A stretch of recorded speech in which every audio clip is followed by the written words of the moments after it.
ਕਿਰਤੀ ਕਾਨੂੰਨਾਂ ਨੂੰ ਲੈ ਕੇ ਲਗਭਗ 7 ਮਹੀਨਿਆਂ ਤੋਂ ਦਿੱਲੀ ਦੀਆਂ ਬਰੂਹਾਂ ਤੇ ਸੰਘਰਸ਼ ਲੜ ਰਹੇ ਸੰਯੁਕਤ ਕਿਸਾਨ ਮੋਰਚੇ ਦੇ ਆਗੂਆਂ ਵੱਲੋਂ ਲਗਾਤਾਰ ਵਧ ਰਹੀ ਮਹਿੰਗਾਈ, ਡੀਜ਼ਲ ਅਤੇ ਪੈਟਰੋਲ ਦੀਆਂ ਕੀਮਤਾਂ ਦੇ ਖਿਲਾਫ ਮੋਰਚਾ ਖੋਲ੍ਹਦੇ ਹੋਏ ਐਲਾਨ ਕੀਤਾ ਹੈ ਕਿ ਪੰਜਾਬ ਅਤੇ ਦੇਸ਼ ਭਰ ਦੇ ਵਿੱਚ ਕਿਸਾਨ 8 ਜੁਲਾਈ ਨੂੰ ਸੜਕਾਂ ਦੇ ਕਿਨਾਰੇ ਟਰੈਕਟਰ ਖੜੇ ਕਰ ਲਗਭਗ 2 ਘੰਟੇ ਤੱਕ ਮਹਿੰਗਾਈ ਦਾ ਵਿਰੋਧ ਵਿੱਚ ਰੋਸ ਪ੍ਰਦਰਸ਼ਨ ਕਰਨਗੇ।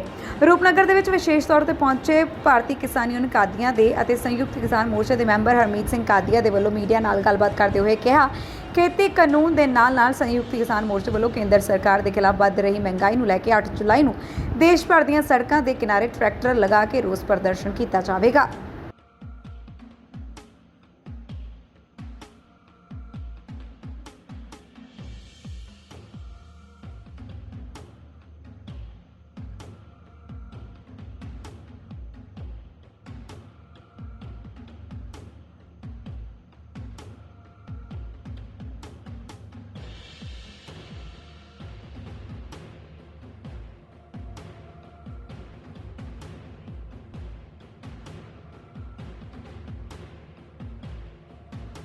दिल्ली किसान जिहड़ा लाया हुआ धरना ਉਹਦੇ ਅੱਗੇ ਕੀ ਰੂਪਰੇਖਾ ਹੁਣ ਤਿਆਰ ਕੀਤੀ ਆਉਣ ਵਾਲੇ ਦਿਨਾਂ ਵਿੱਚ ਕਿਸ ਤਰ੍ਹਾਂ ਸੰਘਰਸ਼ ਤੇਜ਼ ਹੋਊਗਾ। ਆਪਣੇ ਆਉਣ ਵਾਲੇ ਟਾਈਮ ਦੇ ਵਿੱਚ ਜਿਹੜਾ 6 ਤਰੀਕ ਦਾ ਸਾਡਾ ਪ੍ਰੋਗਰਾਮ ਸੀ ਉਹ ਅੱਗੇ ਪੈਂਡਿੰਗ ਕੀਤਾ ਕਿਉਂਕਿ ਲੈਟ ਸਾਨੂੰ ਪਹੁੰਚ ਗਈ ਆ।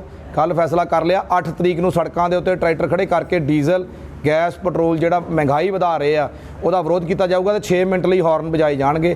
ਜਿਹੜਾ ਕਿਸਾਨ ਜਿੱਥੇ ਵੀ ਪਿੰਡ ਦੀ ਸੜਕ ਤੇ ਨਾਲ ਸ਼ਹਿਰ ਲੱਗਦੇ ਸੜਕਾਂ ਦੇ ਉੱਤੇ ਆਪਣਾ ਮੋਟਰਸਾਈਕਲ ਕਾਰ ਮੈਂ ਤਾਂ ਕਹਿੰਦਾ ਵੱਧ ਤੋਂ ਵੱਧ ਜਿਹੜੇ ਸ਼ਹਿਰ ਦੇ ਲੋਕ ਆ ਉਹ ਵੀ ਇਸ ਮਹਿੰਗਾਈ ਦੀ ਮਾਰ 'ਚ ਆਏ ਹੋਏ ਆ, ਉਹ ਸਾਰੇ ਬਾਹਰ ਨਿਕਲਣ ਤੇ 2 ਘੰਟੇ ਲਈ 10 ਤੋਂ ਲੈ ਕੇ 12 ਵਜੇ ਤੱਕ ਸੜਕਾਂ ਦੇ ਉੱਤੇ ਵਾਹਨ ਖੜੇ ਕਰਨ। ਬਿਲਕੁਲ ਜਾਮ ਨਹੀਂ ਲਾਉਣਾ, ਸੜਕ ਚੱਲਦੀ ਰਹਿਣੀ ਆ, ਸਾਈਡ ਤੇ ਖੜੇ ਕਰਕੇ ਆਪ ਦਾ ਪ੍ਰਦਰਸ਼ਨ ਕਰਨਾ ਹੈ। ਇੰਡੀਆ ਲੈਵਲ ਦਾ ਪ੍ਰਦਰਸ਼ਨ ਆ ਇਹ। ਉਸ ਤੋਂ ਬਾਅਦ 22 ਤਰੀਕ ਨੂੰ ਜਿਹੜੀ 17 ਤਰੀਕ ਨੂੰ ਪਹਿਲਾਂ 17 ਤਰੀਕ ਨੂੰ ਪਾਰਲੀਮੈਂਟਰੀਅਨ ਜਿਹੜੇ ਹੈਗੇ ਨੇ ਓਪੋਜੀਸ਼ਨ ਪਾਰਟੀ ਵਾਲੇ ਉਹਨਾਂ ਨੂੰ ਸਾਡੇ ਮਤ ਪੱਤਰ ਲਿਖੇ ਜਾਣਗੇ।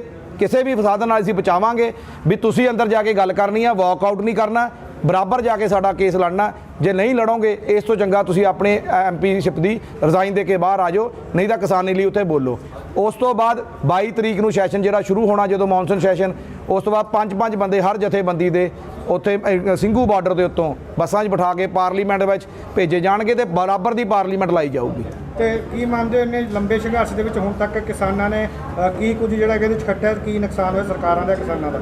ਦੇਖੋ ਸਾਡੀ ਫਸਲਾਂ ਦਾ ਨੁਕਸਾਨ ਹੋਇਆ, ਸਾਡੇ ਸਮੇਂ ਦਾ ਨੁਕਸਾਨ ਹੋਇਆ, ਸਾਡਾ ਪੈਸਾ ਵਿਅਰਥ ਗਿਆ, ਪਰ ਲੋਕਾਂ ਨੇ ਆਪਦੀ ਖੂਨ ਪਸੀਨੇ ਦੀ ਕਮਾਈ ਉੱਥੇ ਲਾਈ। ਉੱਥੇ ਟਰਾਲੀਆਂ ਲੈ ਕੇ ਗਏ, ਪਹਿਲਾਂ 3-4 ਮਹੀਨੇ ਠੰਡ ਕੱਟੀ, ਉਸ ਤੋਂ ਬਾਅਦ ਝੁੱਗੀਆਂ ਪਾਈਆਂ ਤੇ ਮਗਰ ਫਸਲਾਂ ਦਾ ਵੀ ਨੁਕਸਾਨ ਹੋਇਆ, ਘਰ ਦੇ ਵੀ ਤੋਂ ਵੀ ਪਰੇ ਰਹੇ, ਪਰ ਆਪਣੇ ਅੰਦੋਲਨ ਦੇ ਵਿੱਚ ਖੜੇ ਰਹੇ, ਹਮੇਸ਼ਾ ਚੜ੍ਹਦੀ ਕਲਾ 'ਚ ਰਹੇ ਨੇ।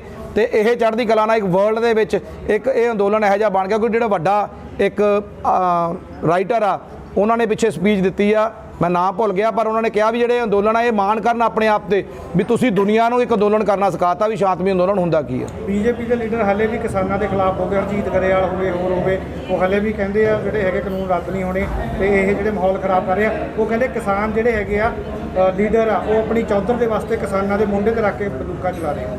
ਕਿਸਾਨ ਆਪਣੀ ਲੜਾਈ ਆਪ ਲੜ ਰਿਹਾ। ਜਥੇਬੰਦੀਆਂ ਜ਼ਰੂਰ ਜੋੜ ਕੇ 25-26 ਨੂੰ ਇੱਥੇ ਤੁਰੀਆਂ ਸੀ, ਪਰ ਉਸ ਤੋਂ ਬਾਅਦ ਜਥੇਬੰਦੀਆਂ ਦੇ ਵੀ ਉੱਪਰ ਇੱਕ ਆਵਾਮ ਨੇ ਜਾ ਕੇ ਉੱਥੇ ਬੈਠ ਕੇ ਸਾਬਤ ਕੀਤਾ ਵੀ ਜਥੇਬੰਦੀਆਂ ਸਹੀ ਪਾਸੇ ਸੀ। ਆਮ ਲੋਕ ਵੀ ਜਾ ਕੇ ਉੱਥੇ ਜੁੜੇ ਤੇ ਜਿਹੜੇ ਇਹਨਾਂ ਨੂੰ ਜਿਹੜੋ ਆਮ ਲੋਕ ਤੁਰ ਪਏ ਨੇ, ਆਮ ਕਿਸਾਨ ਆਮ ਦੁਕਾਨਦਾਰ ਉੱਥੇ ਵੀਰ ਜਾ ਕੇ ਸੇਵਾ ਕਰਦਾ ਰਿਹਾ, ਕੋਈ ਸਮਾਨ ਦੀ ਸੇਵਾ ਕਰਦਾ ਰਿਹਾ, ਉਹ ਤੋਂ ਇੱਕ ਘਬਰਾਹਟ 'ਚ ਆਏ ਹੋਏ ਨੇ ਕਿਉਂਕਿ ਇਹ ਸਰਕਾਰ ਕਾਰਪੋਰੇਟ ਘਰਾਣਿਆਂ ਦੀ ਹੈ ਤੇ ਉਹੀ ਭਾਸ਼ਾ ਵਰਤ ਰਹੀ ਆ। ਇਸ ਭਾਸ਼ਾ ਨੂੰ ਜੇ ਗਰੇਵਾਲ ਸਾਹਿਬ ਵਰਤ ਰਹੇ ਨੇ ਜਾਂ ਜਾਨੀ ਜੀ ਵਰਤ ਰਹੇ ਆ, ਉਹ ਲਗਾਤਾਰ ਵਰਤਦੇ ਰਹਿਣਗੇ ਕਿਉਂਕਿ ਉਹਨਾਂ ਨੂੰ ਕਿਤੇ ਨਾ ਕਿਤੇ ਉੱਪਰ ਗੱਦੀਆਂ ਦੀ ਲਾਲਸਾ। ਕਿਸਾਨ ਲੀਡਰਾਂ ਨੂੰ ਕੋਈ ਗੱਦੀਆਂ ਦੀ ਲਾਲਸਾ ਨਹੀਂ, ਆਪਣੀ ਲੜਾਈ ਲੜ ਰਿਹਾ ਤੇ ਹਰ ਕਿਸਾਨ ਆਪਣੀ ਲੜਾਈ ਲੜ ਰਿਹਾ। ਕੇਂਦਰੀ ਮੰਤਰੀ ਕਹਿੰਦੇ ਵੀ ਉੱਥੇ ਜਿਹੜਾ ਹੈਗਾ ਕਰੈਕਟਰ ਤੇ ਵੀ ਕਿਸਾਨਾਂ ਦੇ ਉੱਤੇ ਸਵਾਲ ਚੁੱਕੇ ਜਾ ਰਹੇ ਵੀ ਜਨਾਨੀਆਂ ਦੇ ਨਾਲ ਗਲਤ ਕੰਮ ਕਰਦੇ, ਇਸ ਤਰ੍ਹਾਂ ਦੇ ਬਿਆਨ ਆ ਰਹੇ। ਹਰ ਤਰੀਕੇ ਨਾਲ ਬਦਨਾਮ ਕਰਨ ਦੀ ਕੋਸ਼ਿਸ਼ ਕੀਤੀ ਹੈ ਜੀ। ਪਹਿਲਾਂ ਤਾਂ ਕਿਹਾ ਵੀ ਪਾਕਿਸਤਾਨ ਤੋਂ ਜੱਥਾ ਆਇਆ, ਪੱਟੀ ਤੋਂ ਜੱਥਾ ਸ਼ੁਰੂ ਹੋਇਆ, ਅੰਮ੍ਰਿਤਸਰ ਤੋਂ ਕਿਹਾ ਗਿਆ ਵੀ ਪਾਕਿਸਤਾਨ ਤੋਂ ਜੱਥਾ ਆਇਆ, ਕਈ ਵਾਰ ਕਿਹਾ ਗਿਆ ਵੀ ਚਾਈਨਾ ਤੋਂ ਇਹਨਾਂ ਨੂੰ ਸੰਦੇਸ਼ ਦਿੰਦੇ ਨੇ, ਕਈਆਂ ਨੂੰ ਕਾਮਰੇਡ ਕਿਹਾ ਜਾਂਦਾ, ਕਈਆਂ ਨੂੰ ਖਾੜਕੂ ਕਿਹਾ ਗਿਆ। ਸਾਡੀਆਂ ਸਿੱਖ ਜਥੇਬੰਦੀਆਂ ਜਿਹੜੀ ਗਈਆਂ ਉਹਨਾਂ ਨੂੰ ਗਲਤ ਭਾਸ਼ਾ ਦਿੱਤੀ ਗਈ, ਸਾਡੇ ਨਿਸ਼ਾਨ ਸਾਹਿਬ ਬਾਰੇ ਗਲਤ ਬੋਲਿਆ ਗਿਆ। ਕਿੰਨੀਆਂ ਵਾਰੀ ਸਾਨੂੰ ਇਹ ਗਲਤ ਬੋਲ ਰਹੇ ਆ ਤੇ ਹਰ ਵਾਰੀ ਵਾਹਿਗੁਰੂ ਦੀ ਕਿਰਪਾ ਨਾਲ ਇਹ ਅਸਫਲ ਹੋਏ ਨੇ ਤੇ ਆਉਂਦੇ ਸਫਲ ਵੀ ਅਸਫਲ ਹੋਣਗੇ। ਜਿਹੜੇ ਆ ਦੋਸ਼ਣ ਲਾ ਰਹੇ ਆ ਇਹ ਉੱਥੇ ਸਾਬਤ ਕਰਦਾ ਵੀ ਜਿਹੜੀ ਪਹਿਲੀ ਸਟੇਜ ਲੱਗਦੀ ਆ ਉੱਥੇ ਪਾਠ ਨਾਲ, ਫਿਰ ਨਮਾਜ਼ ਨਾਲ, फिर आरती हो के स्टेज शुरू होंगी है। ये दस दिन इन्होंने कोई एजी स्टेज लाई हो जिथे तिना धर्मां का सन्मान होकर स्टेज चलती हो। आखिरी सवाल, जो शुरू किया संघर्ष 26 जी नवंबर को दिल्ली गए सी, ਉਸ ਦਿਨ ਨੂੰ ਲੈ ਕੇ ਤੇ ਅੱਜ ਦੇ ਦਿਨ ਦੇ ਵਿੱਚ ਕੀ ਬਦਲਾਅ ਦੇਖਦੇ, ਸੰਘਰਸ਼ ਦੇ ਵਿੱਚ ਕੀ ਕੁਝ ਚੇਂਜ ਆਇਆ? ਸੰਘਰਸ਼ ਇੱਕ ਪੜਾਅ ਤੋਂ ਦੂਜੇ ਪੜਾਅ ਵੱਧਦਾ ਜਾ ਰਿਹਾ।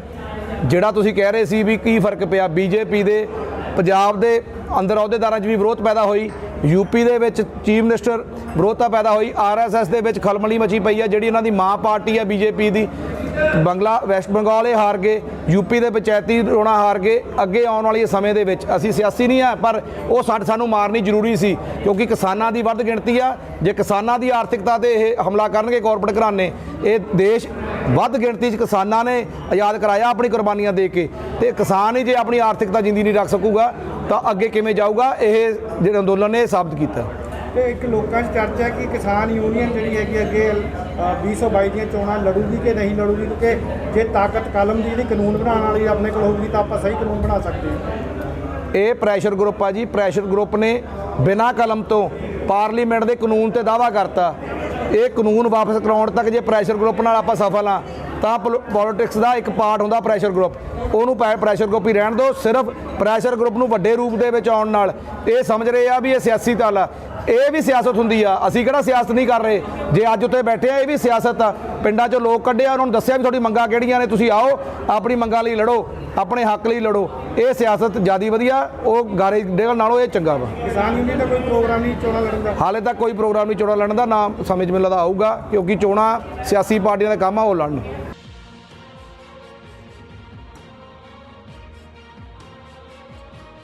ਰੂਪਨਗਰ ਤੋਂ ਸੱਜਣ ਸਿੰਘ ਸੈਣੀ ਦੀ ਜ਼ੀਰੋ ਲਾਈਨ ਟੀਵੀ ਦੇ ਲਈ ਰਿਪੋਰਟ।